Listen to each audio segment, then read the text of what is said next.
Capítulo 1: Meio externo e meio interno. Começo esse capítulo com uma frase do Trigueirinho em O Nascimento da Humanidade Futura, página 63, que diz tudo. A correta seleção dos estímulos do meio externo facilita o estabelecimento da pureza nos canais do ser, pureza fundamental para o contato com a vida interior. A vida das pessoas tem se tornado cada vez mais difícil. O que percebemos é um ambiente mais carregado de energias densas, ao passo que o tempo se encontra cada vez mais curto para resolvermos nossos afazeres mais básicos, principalmente ligados aos cuidados com nós mesmos. Parar para apreciar uma flor ou uma árvore, ou uma paisagem em meio à loucura da vida moderna, se tornou uma atividade para poucos. O homem se afundou no caminho sem volta da ganância. Esse e outros sentimentos negativos advindos de sua mente contaminam a atmosfera terrestre e, por conseguinte, aos seres mais sensíveis, os quais muitas vezes tinham uma missão certa aqui na Terra, e que por conta dessa contaminação mental perdem tempo precioso até acharem seus verdadeiros caminhos. Muitos não se dão conta e apenas no final de sua existência material surgem os sentimentos de remorso e arrependimentos. Uma importante missão da mulher, que é a de promover o equilíbrio energético e espiritual dentro do lar, tem ficado cada vez mais para trás, tendo em vista a necessidade de ela trabalhar para o seu próprio sustento e o da família. Por ser portadora de mais elevado nível emocional que o homem, tem papel fundamental na harmonização e espiritualização do lar. Mas pelo cansaço da vida moderna, muitas vezes não sobra forças para essa dedicação. Uma frase de certo autor desconhecido pode servir para uma reflexão sobre esse assunto. Se o homem inventou o dinheiro, então ele deve aprender a viver com ele e também sem ele. As nuvens densas, assim denominadas pelos médiuns videntes, que encontramos voando sobre as cabeças das pessoas, geram um pensamento coletivo que atinge seus corpos mais sutis, danificando sua estrutura biológica, podendo gerar doenças precoces. O pensamento de ganância que contamina e ilude as mentes atuais reflete grosseiramente no aspecto da saúde de suas células. Portanto, esse exemplo mostra claramente que o meio externo pode influenciar diretamente sobre o seu meio interno, causando desarmonias celulares que podem levar ao surgimento do câncer, por exemplo. Aconselho, portanto, que o leitor aprenda a se defender da contaminação dessas correntes de pensamentos, para que não entre nesse automatismo global. Viver a vida como o seu íntimo ou eu interior mandar. Aprenda a escutá-lo e será feliz e harmônico, consigo e com suas células. Pergunte a si mesmo: é isso que eu quero para mim, espírito? E assim, vá construindo um mundo mais harmônico dentro de si. Mesmo que passe por dificuldades, faça o que achar certo dentro de si. Não ouça o seu ego. Você é espírito em crescimento, usando um corpo material que foi emprestado para exercer suas missões e com isso crescer espiritualmente. Infelizmente, o homem ainda não respeita suas células como deveria. As múltiplas exigências que fazemos ao nosso organismo sobrecarregam nossas células e dificultam a nossa estadia aqui na Terra. Como disse anteriormente, tudo o que passamos no nosso dia a dia acaba influenciando diretamente, internamente, o nosso organismo. O que vemos, ouvimos e pensamos é tudo repassado de forma inconsciente para as nossas células. Até mesmo o descaso com nossa alimentação, não se importando com o que colocamos dentro do nosso organismo. Assim, ao longo do dia, inúmeros processos envolvendo sobrevivência celular são transcorridos.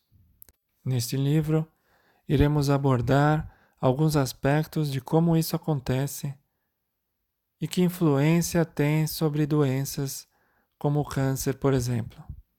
Todavia, existem outros fatores os quais estão intimamente ligados às alterações celulares. Mas por enquanto, fiquemos na introdução de meus pensamentos e observações. Até aqui, podemos concluir que o homem, nesta situação de estresse contínuo, acaba encurtando sua existência material. Há quem diga que a expectativa de vida do homem hoje em dia esteja aumentada em função de a ciência ter avançado, mas estudos já demonstraram que o nosso corpo físico seria capaz de viver facilmente até mais ou menos 150 anos. Segundo Efraim Osver, isso é possível ser estabelecido a partir do cálculo de quantas células você tem no cérebro. Nascemos com aproximadamente 100 trilhões de neurônios, mas só atingem sua maturidade 12 bilhões em torno dos 30 anos de vida. A partir daí, perdemos em média 10 mil a 100 mil células todos os dias. Com base nesse cálculo, daria para viver 150 anos. Mas hoje em dia, isso não acontece, porque outras partes do organismo, por fatores externos, acabam sendo agredidas e o processo termina. Mas mesmo com a dita expectativa de vida aumentada dos dias de hoje, como será que está sendo a qualidade de vida dessas pessoas? Muitas precisam tomar baldes de medicamentos a fim de manter o organismo estável. Certamente, essa instabilidade foi desencadeada por motivos emocionais, mentais, espirituais ou até de descuido alimentar e sedentarismo. E que agora, com o uso da medicação material, fica difícil todavia garantir uma saudável existência para suas células, que passam a ser dependentes daquela medicação. Outro problema é que essas medicações, uma vez dentro do organismo, podem desencadear, além do seu efeito terapêutico, seus efeitos colaterais ou adversos, que acabam deprimindo cada vez mais o paciente. Geralmente, do ponto de vista psicológico, o paciente, quando se torna dependente dessas drogas, vive sem ânimo e vontade de viver. Seu sistema imunológico passa então a enxergar esse sentimento como uma agressão às células de todo o organismo, sendo dessa forma ativado cronicamente, levando por conseguinte ao surgimento de doenças autoimunes e crônico-degenerativas, como lúpus, diabetes, hipertensão arterial, neuroinflamação, seguida de neurodegeneração, Alzheimer, Parkinson, esclerose múltipla, etc. Será que na maioria das vezes não há alternativa para se evitar o uso da medicação alopática, a qual trata apenas dos sintomas e não a sua causa? Será que ninguém poderia, antes de procurar um médico impulsivamente, pensar no porquê ficou doente e tentar refletir, tentando arrumar o que causou aquela doença? Por que esse tipo de reflexão ainda não ocorre nas mentes das pessoas que lotam os hospitais com doenças que seriam autocuráveis? Será o comodismo ligado ao uso de medicações de fácil acesso ou apenas ignorância? Discutiremos isso mais adiante. Meu objetivo, por enquanto, é mostrar que poderíamos cuidar melhor de nossas células através de uma reflexão profunda sobre nossa maneira de pensar, de agir, etc. Reforço, então, que o próprio homem pode acelerar o seu processo de partida deste mundo material, seja através de um caminho de certa forma consciente, ou seja através de suas próprias escolhas ao longo da vida, livre-arbítrio, como é o caso de drogados, fumantes, suicidas, etc., ou através de um caminho inconsciente. Este último pode ser, por exemplo, um indivíduo que foi programado ou programou sua mente de tal maneira que ao longo da vida agiu apenas de forma automática, de acordo com aquilo que lhe foi imposto pela sociedade. Muitas pessoas nessa situação, pela falta de reflexão sobre seus atos, acabam inconscientemente fazendo mal ou simplesmente pensando de forma negativa, ou até entrando em depressão profunda por não encontrar nenhum significado para sua vida. Isso sem esquecer de que o pensamento gerado, dependendo de sua vibração, é capaz de repercutir numa ação material danosa, importante, que resulta em danos celulares de largas proporções, principalmente em longo prazo. Ou seja, uma pessoa que passa boa parte de sua vida cultivando pensamentos geradores de vibrações densas pode facilmente gerar mutações no DNA de uma célula e de forma irreversível. Essa mesma célula, por viver cronicamente em um microambiente hostil e tóxico, o qual foi gerado pelo seu próprio dono, se torna resistente a tais agressões e por isso se transforma. Daí o nome neoplasia, novo, plasma, formação. Neoplasia morfológica.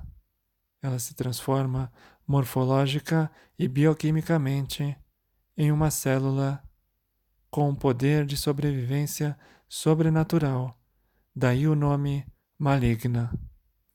A célula, portanto, não se importa mais em restaurar os danos causados em seu material genético, pois o microambiente atual em que se encontra não serve mais para ela ser quem ela era antes de se tornar uma célula maligna. E assim é com todas as células do nosso corpo.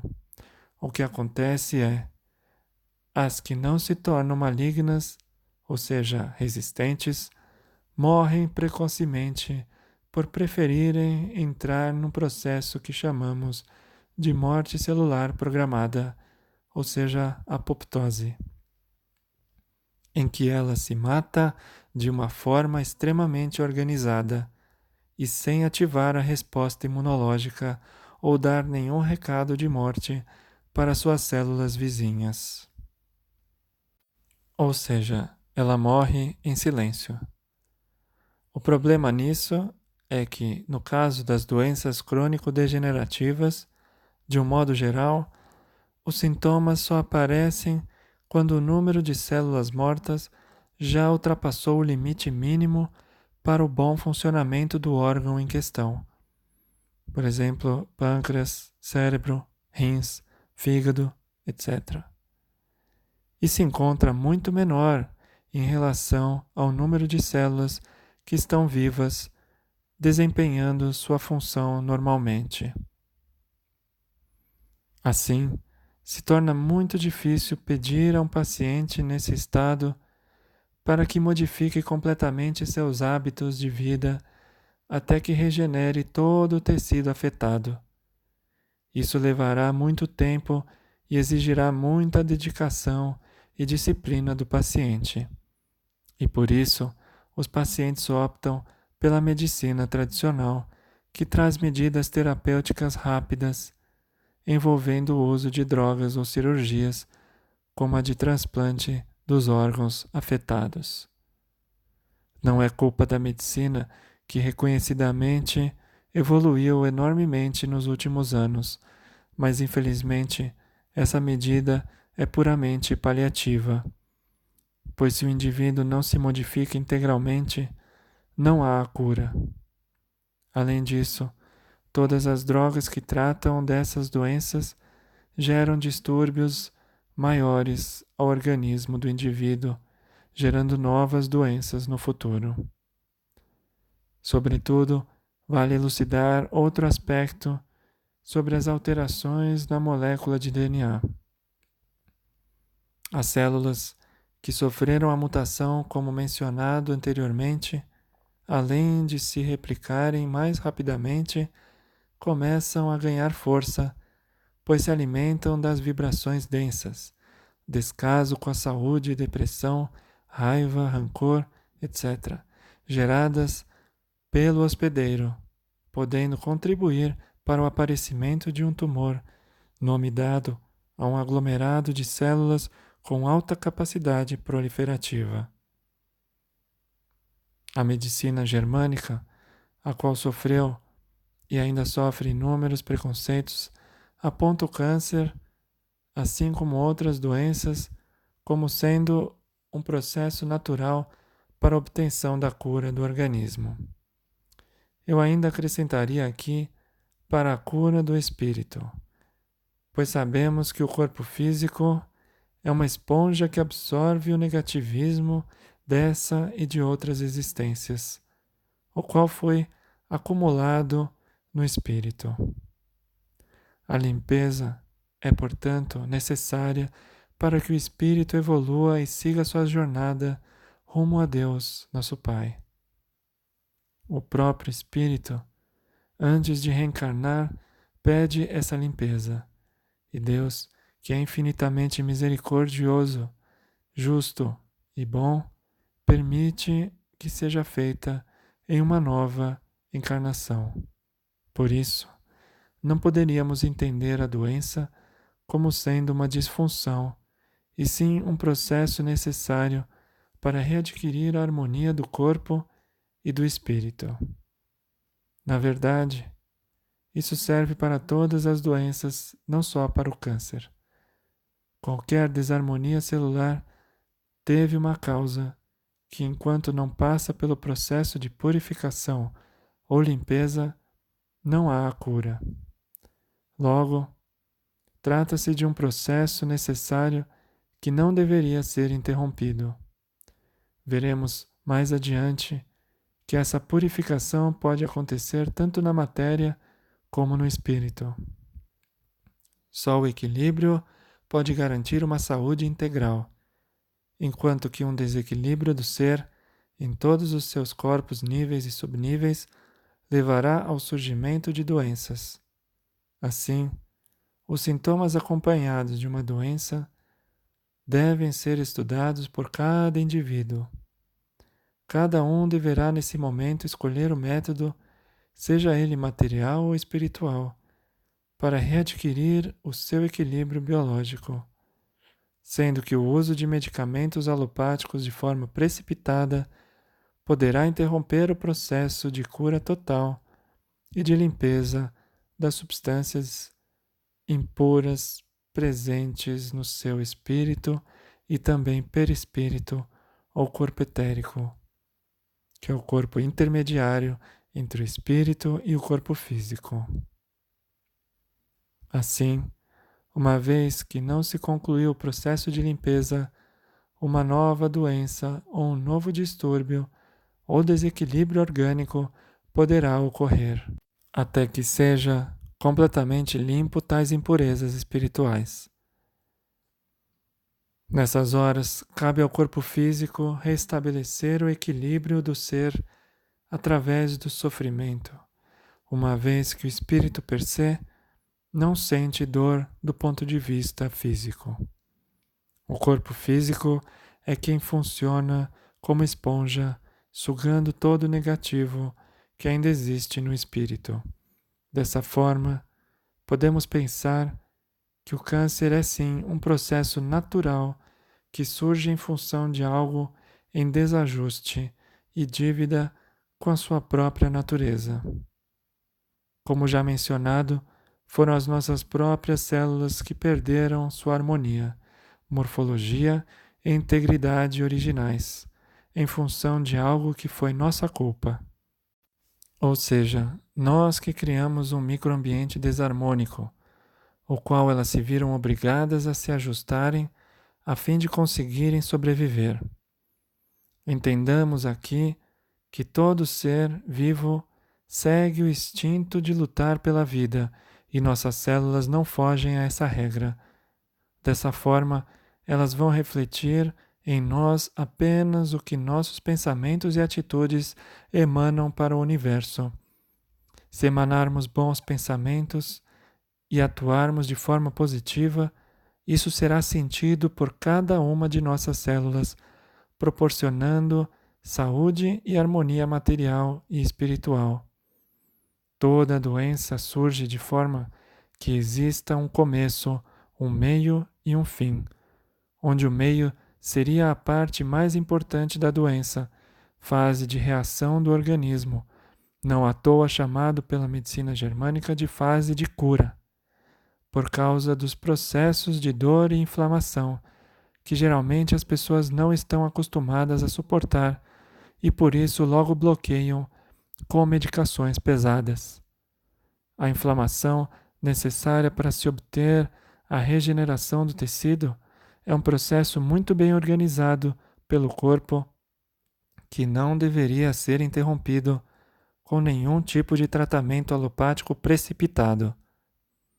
Um termo muito usado pela medicina atual sobre o processo inflamatório é inflamação exagerada. Vamos refletir. O que vem a ser uma inflamação exagerada em um corpo sabidamente perfeito em todos os aspectos? Será que realmente é o nosso corpo o culpado por exagerar na resposta inflamatória? Será que ele não sabe trabalhar direito? Ou somos nós que não entendemos ainda o seu processo de cura material e espiritual? Ou será ainda que não temos paciência para vê-lo trabalhar até o fim, em função da obtenção da cura completa, sem interromper o seu processo de purificação, novamente repito, material e espiritual? Agora imaginem que a medicina e ciência atuais resolveram duvidar da eficiência desse processo de purificação do nosso corpo, e alguns cientistas apontam o processo neuroinflamatório, por exemplo, em doenças neurodegenerativas, como um vilão, favorecendo a progressão de tais doenças. Ora, se o processo inflamatório foi iniciado ou foi ativado pelo organismo, é porque houve uma agressão crônica ou aguda anterior, seja nessa ou em outras vidas, que foi o responsável pelo surgimento desse processo no cérebro. Agora eu pergunto, será que não foi um daqueles fatores que eu mencionei anteriormente? Má alimentação, alimentação com excesso de agrotóxicos, tabagismo, nervosismos, rancor, depressão, estresse, ansiedade, egoísmo, pensamentos antifraternos, etc. É bem verdade que ocorra assim um aumento de morte neuronal em função da inflamação crônica ocorrida no cérebro, mostrado em algumas pesquisas. Mas não dá para apontar isso como uma causa e sair prescrevendo anti-inflamatórios por aí, embora esse seja um comprovado desejo atual das indústrias farmacêuticas, que cresceram os olhos quando ouviram falar sobre tais pesquisas dentro dessa linha. O fato é que nesses estudos nunca é mencionado qual a causa dessa inflamação crônica, ou ela é sempre mencionada na introdução dos artigos, dizendo que possui uma causa desconhecida, mas que sempre vem acompanhada de neurodegeneração. Por isso, afirmo que a cura de uma doença pode estar simplesmente no processo natural sintomático, que é aquele que evitamos. Além disso, quando um processo neurodegenerativo ocorre, é porque a sua causa, iniciadora do processo, já ocorreu há muito tempo. Assim, até hoje a medicina não acredita que esse processo inflamatório é benéfico e a favor de uma regeneração, desde que não se tome nenhum tipo de medicamentos e que ocorra nesse momento uma mudança completa dos hábitos de vida, por exemplo, alimentares, espirituais, etc. Alguns médicos e cientistas já perceberam isso. Recentemente, foi publicado um livro pelo Dr. Dale Bredesen sobre o fim do Alzheimer baseado no método de mudança dos hábitos de vida e alimentares, sendo comprovada sua eficácia em diversos pacientes. Portanto, enquanto a medicina não ver o ser humano como um ser integral de espírito e matéria, nunca vai desvendar os mistérios por trás do mundo oculto das células. Existem muitos tipos de terapias, como veremos mais à frente, que tratam o ser humano de forma integral e que, unidas à fé, força de vontade e disciplina do indivíduo, garantem que se obtenha a paz interior, essencial para a obtenção da cura completa, que, segundo a medicina germânica, só pode ser alcançada após conflitos internos terem sido completamente resolvidos. Isso é apenas um modelo de pensamento naturalista que necessita ser compreendido. Assim, caberá a cada um de nós estudarmos e conhecermos mais a respeito desses pensamentos, vendo qual se adequa melhor ao seu nível de consciência. Mas, infelizmente, pelo fato desses pensamentos irem contra as gananciosas indústrias farmacêuticas e alimentícia, essas teorias encontram muitos obstáculos e preconceitos, impedindo que se tornem mais populares no mundo todo. Acredito que as informações mencionadas neste livro poderão ajudar o leitor a ter mais senso crítico sobre a medicina atual e, ao mesmo tempo, ter uma visão mais sensata sobre o significado da vida e a necessidade de evoluirmos como espíritos, respeitando nossas células e a natureza. Um último adendo que gostaria de fazer a esse capítulo é sobre o nosso sistema imune. Ele pode ser ativado por várias formas, através do descaso com alimentação, excesso de açúcar, sal, alimentos de origem animal que aumentam o colesterol, farinha branca, carboidratos refinados, gordura saturada, ou mesmo pelas vacinas, drogas tóxicas, agrotóxicos, sedentarismo, nervosismo, estresse, depressão, ansiedade excessiva, egoísmo, intolerância, impaciência, raiva, medo, rancor, conflitos internos decorrentes de fatores ou acontecimentos ocorridos nessa ou noutras vidas. Ver artigo a seguir sobre o Dr. Hammer, etc. Tudo isso ativa o sistema imunológico. Isso prova que todos esses fatores causam uma agressão no nosso organismo e que nosso corpo responde a elas. A partir de então, nosso corpo gastará energia para se livrar dessa agressão e reviver a harmonia anterior, ficando então com o corpo cronicamente inflamado. Essa inflamação crônica pode ser silenciosa durante vários anos e não causar sintomas aparentes. De repente, começa a se mostrar a partir de sintomas em órgãos específicos, dependendo de cada indivíduo, pois cada um terá regiões do corpo que serão mais sensíveis às toxinas materiais e espirituais acumuladas no plano dos chakras, que são os centros energéticos localizados no corpo semimaterial ou perispírito, que depois acometem os órgãos físicos. O repouso é sempre necessário para que o sistema imunológico restaure a saúde do nosso corpo nesse momento, mas não dá para ficar cronicamente em repouso. Assim, se nosso sistema imune se encontra cronicamente ativado por causa dos fatores citados acima, nos sentiremos cronicamente cansados e doentes. Esse é exatamente o cenário em que se encontra a população atual, principalmente nas cidades grandes, todos reclamando que se sentem cansados, doentes e sem energia vital. Capítulo 1.1 A história de um homem que poucos conhecem.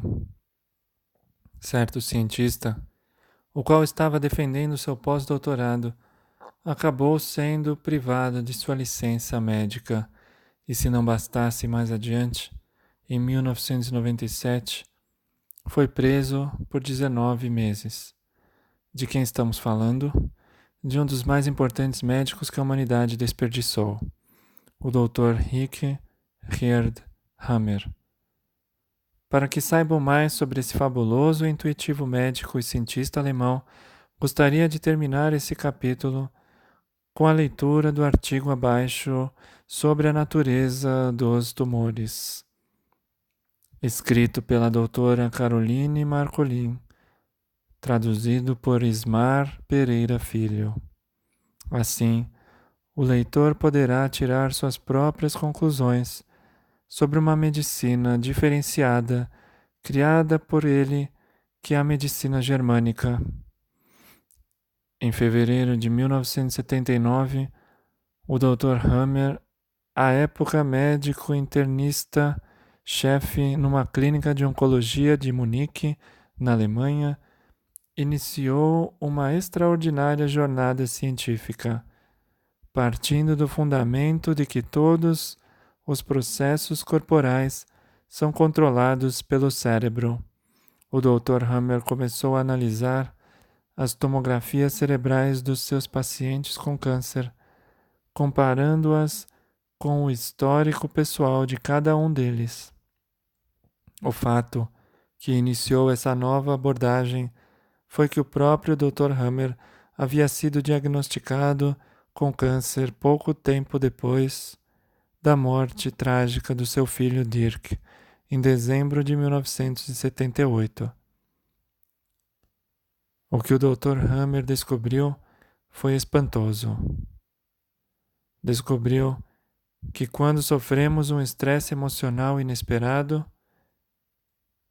esse choque conflituoso afeta uma área do cérebro que está programada para lidar exatamente com o tipo de estresse vivenciado. Com base em mais de 40 mil estudos de caso, o Dr. Hammer reconheceu que quando o cérebro recebe um impacto, coisa que fica claramente visível numa tomografia cerebral, o órgão ou tecido controlado pela área cerebral afetada também reage. Dependendo da natureza exata do conflito, o órgão responde com proliferação celular, formação de tumor, ou com perda de tecido. Vejamos, por exemplo, o câncer pulmonar. Nossos pulmões consistem em milhões de alvéolos pulmonares, diminutos sacos de ar, que regulam a respiração e, consequentemente, o suprimento de oxigênio do nosso corpo. O Dr. Hammer descobriu que o tipo de conflito ligado às células alveolares é o conflito de medo de morrer, pois, em termos biológicos, o terror da morte é igualado à dificuldade de respirar. No momento em que ocorre o medo da morte, por exemplo, como resultado de um diagnóstico de câncer que seja associado a uma sentença de morte, as células alveolares começam imediatamente a se multiplicar, formando um tumor pulmonar. O tumor continuará a crescer enquanto durar o medo de morrer. Contrariamente à visão convencional, a multiplicação de células pulmonares não é um processo destituído de propósito, mas serve a um propósito biológico bem definido, a saber, melhorar a capacidade dos pulmões, otimizando assim a probabilidade de sobrevivência do organismo. O Dr. Hammer convenceu-se firmemente de que uma pessoa só desenvolve câncer pulmonar quando a tomografia cerebral mostra uma configuração de anéis concêntricos nítidos na área cerebral correspondente, como resultado do impacto de um inesperado medo de morrer. Tendo em vista que a cura só pode ocorrer após o conflito ter sido resolvido, a nova medicina alemã concentra-se em identificar e resolver o conflito original. Acima de tudo, é da maior importância criar um ambiente livre de medo e pânico para que o paciente entre no processo de cura e o conclua sem o perigo de sofrer novos choques conflituosos. Durante a fase de cura, todo o organismo passa por um período de restauração e recuperação. No caso do câncer pulmonar, no momento em que é resolvido o conflito de medo de morrer, por exemplo, com esperança e encorajamento, e principalmente com a compreensão da função natural do câncer, o tumor para de crescer. Na fase de cura, o tumor é decomposto por micróbios especializados que foram treinados ao longo do curso evolucionário só para fazer isso. No caso do tecido pulmonar, as bactérias da tuberculose são ativadas para decompor as células agora supérfluas. Os resíduos do tumor são expelidos pela tosse, daí o cuspe conter secreção tuberculosa, geralmente misturada com sangue. Essa situação é clinicamente chamada de tuberculose pulmonar. Caso esses micróbios úteis não estejam presentes por vacinação ou uso excessivo de antibióticos, o tumor encapsula-se e fica no lugar. Algum exame de rotina poderá então revelar os nódulos inofensivos e desencadear um novo choque biológico de diagnóstico de câncer.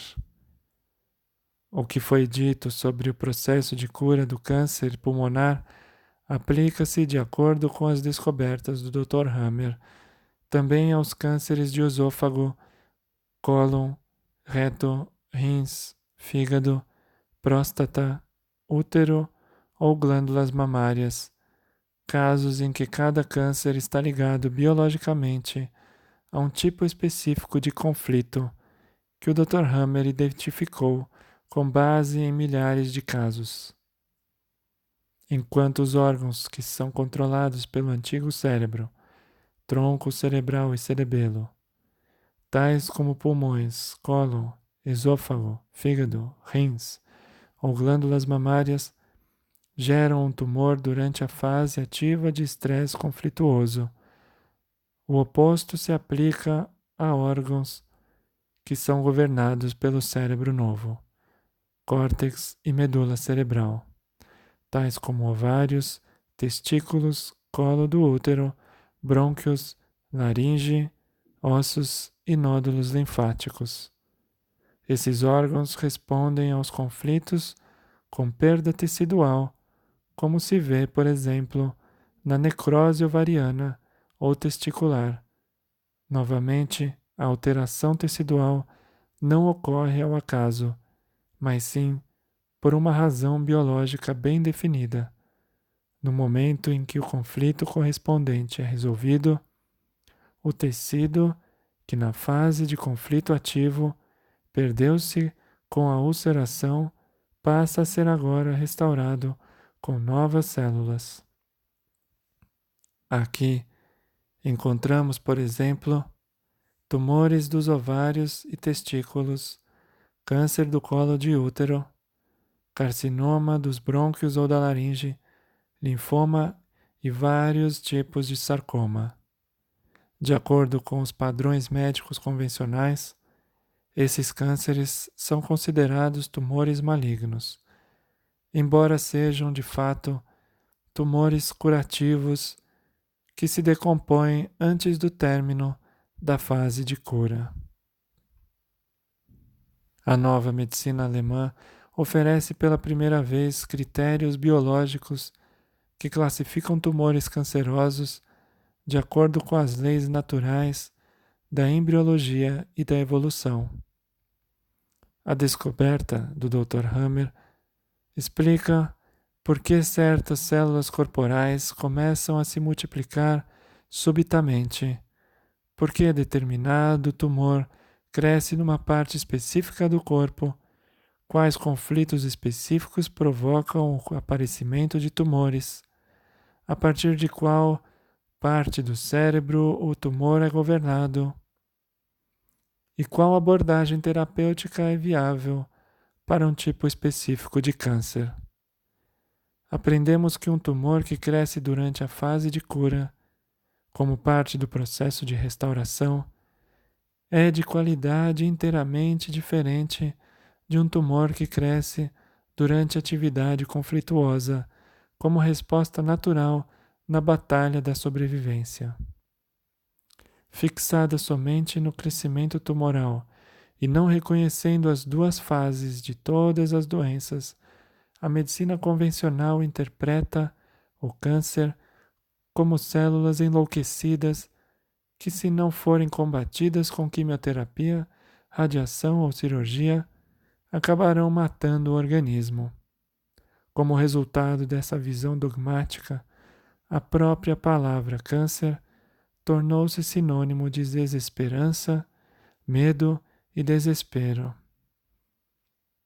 Com base nas leis biológicas naturais que determinam a causa, o desenvolvimento e o processo de cura do câncer, a doutrina das células cancerosas destrutivas já não pode sustentar-se.